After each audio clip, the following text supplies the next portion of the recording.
চুরি কেন করেছো বলো? তোমাকে খেতে কম দি? আজকে বাকি কি করেছে শোনো, চুরি করেছে। হ্যাঁ, তো ও তো আগে আমার বাড়িতে এমনিতে চুরি করতে আসতো। রান্নাঘরে জানালা খোলা থাকলে মাছ, তারপর ছানা দুধ চুরি করে খেত। তো অ্যাকচুয়ালি ও বিড়ালের যেটা আর কি প্রবৃত্তি, ও তো চুরি করবেই। তো আমার কলাপসেবল গেট দিয়ে ঢুকে শুধু ঘুমাতো রাতে। এবার বাচ্চা দিয়েছে, তোমাদের বললাম না উপরে বাচ্চা দিয়েছে। তো এখন একটা বিড়াল বাচ্চা দিয়েছে, আর আমি তো বিড়াল পুষি না, কিন্তু খেতে দিই। আমার বাড়িতে বিড়াল কুকুর আসলে আমি খেতে দিই, কিন্তু সেইভাবে যে পুষবো, এই যে সোফায় বসে থাকবে শুয়ে থাকবে, এগুলো আমার ভালো লাগে না, এর জন্য আমি পুষি না। এবার যেহেতু বাচ্চা দিয়েছে কিছু বলছি না।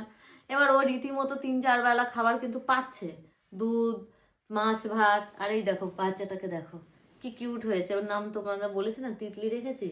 ও কি করেছে, আজকে সকালে মনাকে ছাড়তে গেছি, আর জানোই তো গাড়ির ড্রাইভার মানে দাঁড়াবেই না, এরকমই হয় না সকালবেলা, কারণ ওদের তো আরও বাচ্চা তুলতে হয়।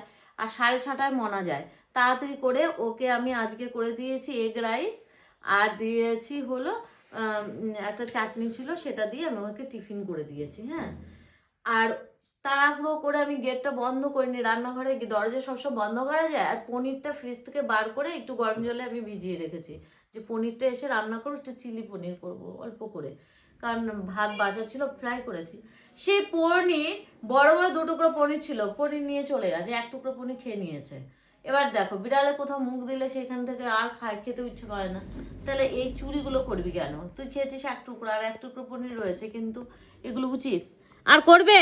তাই আজকে বকাও শুনেছে, ওর আমি একটা থাপ্পড়ও মেরেছি। তারপরে ম্যাও ম্যাও করছিল। আর করবা চুরি? চুরি করবে? আর করবে না চুরি? আর দেখো শরীর ভেঙেছে, বলো, তোমরাই বলো। ও চেহারা কিন্তু ভাঙেনি, যত্ন পায়। আর এই যে মানে এমন যে কি দায়িত্ব। তিতিল, ও তিতিল, ব্যাস রাখো।